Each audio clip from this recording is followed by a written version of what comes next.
I'd like to take a quick look at how to install fonts from dafont.com, dafont.com.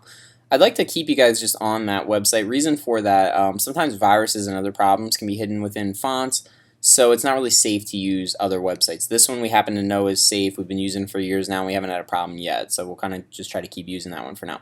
First thing, when you get on dafont.com, you're going to see there's a bunch of different categories. These aren't individual fonts that you see at the top.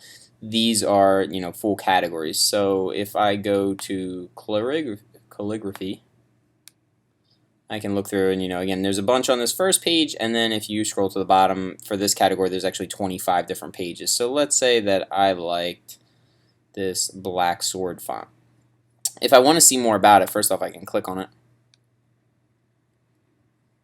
And it also lets you know this font's free for personal use only. If you were making something and selling it, you wouldn't be able to use this font, but because we're just doing this for school, we are welcome to use this font. So there's all the capital letters, lowercase, numbers.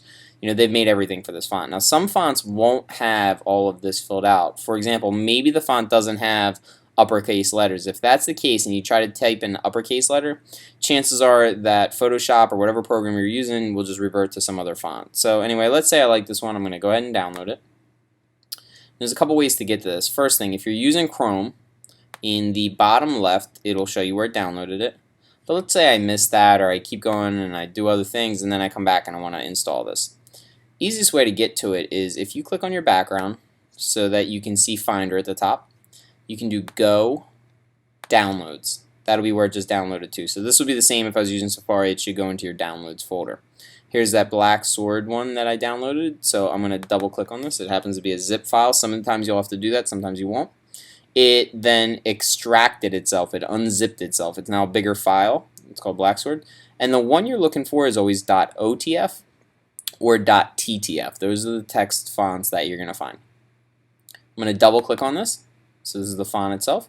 And I'm just simply going to hit Install Font. If you noticed, it opened it in FontBook. So now hit Install. And it is done. It's there. So now if I go to Photoshop or Illustrator, I can use that font however I want. You may need to restart those programs. It may not be in alphabetical order in the beginning, but if you go to where you would select your font, and instead of using the drop-down list, if you started typing Black Sword, that font will come up and I'd be able to use that.